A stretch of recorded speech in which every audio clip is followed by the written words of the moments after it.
A lot of people who recognize the name Alice Cooper have no idea that he's a Christian. Tell us how and when you came to the faith. You know, I'm the prodigal son, for one thing. I'm the perfect example of the prodigal son. My dad was a pastor. My grandfather was an evangelist. Actually, both my dad and my grandfather were evangelists. And my wife's father is a Baptist pastor. So I grew up in the church, and all of my friends were church kids. I had so much fun. I mean, I was in church on Sunday, Wednesday night, Friday nights. I mean, all my social life was based around kids in the church. And that was great. And it got to high school, and all of a sudden, the Beatles came out. And I went, oh, well, that's kind of, you know, and I was a natural mimic anyways. So I watched the Beatles, and I said, well, that would be fun to do. Being in a hit band with hit records and getting as big as we got is like winning the lottery about 3 times. It just doesn't happen. You know, we were definitely the underdogs in the whole thing, and we kept going, well, we're never going to make it. This is fun, you know, to do this, and then we'll go get real jobs. And we kept getting bigger and bigger and bigger, and all of a sudden, there we were. You know, and then on top of it, being creative, I looked around and I went, there's no villains in rock and roll. Why not create rock's ultimate villain? You know, and still, without thinking, well, how would that bother? That wouldn't affect my faith at all. You know, the Bible's full of villains. You know, I'll be this villain. And I gave Alice his perimeter, you know, his areas where he wouldn't go past.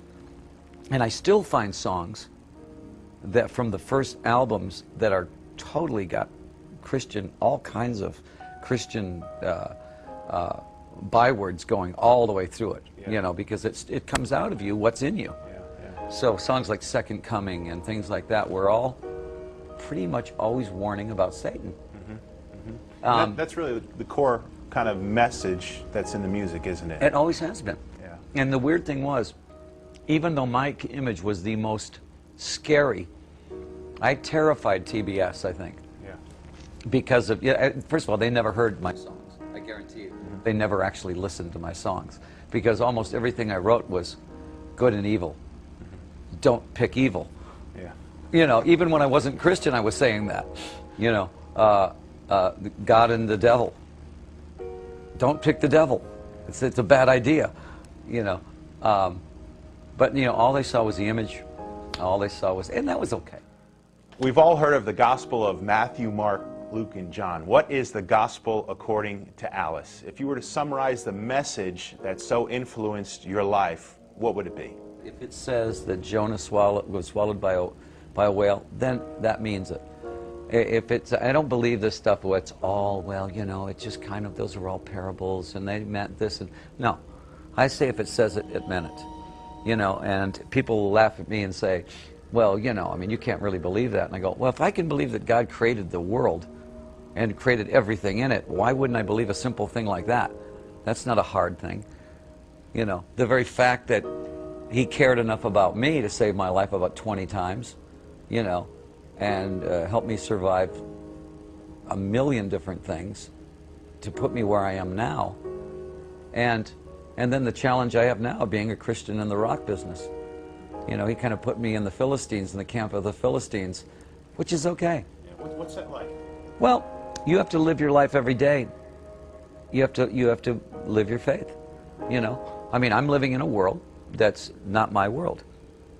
I know that, but I live in it, and I try to live my faith every day in it. If I can live, that's my testimony. I don't need to be going out.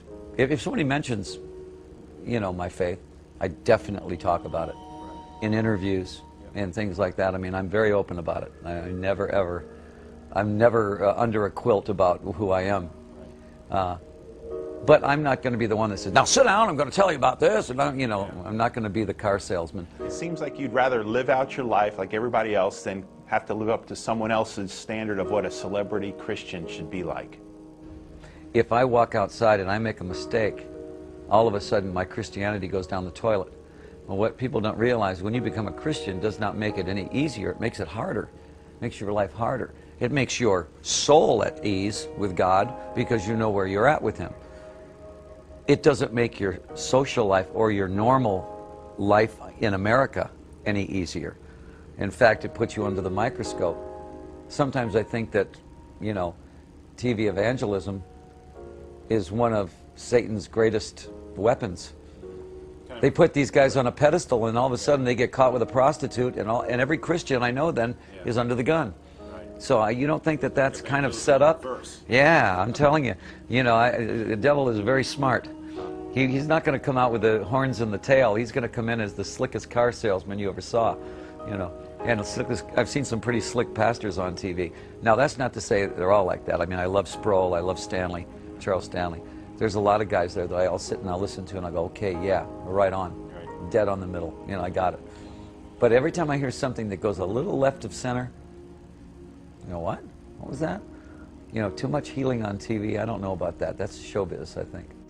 In 1995, you and your friend, Pastor Chuck Savall, started the Solid Rock Foundation, which has donated over $1 million so far to worthy causes worldwide. Tell us a little bit about how you made that decision and what Solid Rock is all about. I believe if you give kids a chance, they've got creative stuff going on in them all day. If they get home from school, a kid's got his books, he's 13, he's going home from school, his dad's a crack dealer, his mom is on the street somewhere, my brother and sister are both gangbangers, and this kid's going, I don't have much of a choice here, do I? Well, let's give them a choice. Let's give them a place to go where they can go learn guitar. They can learn bass. They can learn how to write lyrics. It can be vocational. They can play basketball. Yeah. They can do any of that stuff under the guidance of Christian businessmen and Christian people that don't want anything from them. Right. We don't say, okay, now you have to learn these Bible verses. And anything. We're not asking anything. All we're there to do is to take care of them. And that's the best way to show who we are, you know. So give these kids a safe place to go. Give them some creative outlet and have counselors there. Right now, we're kind of looking for those Christian guys that have got a lot of money that want to put it somewhere. You can't get any better than this.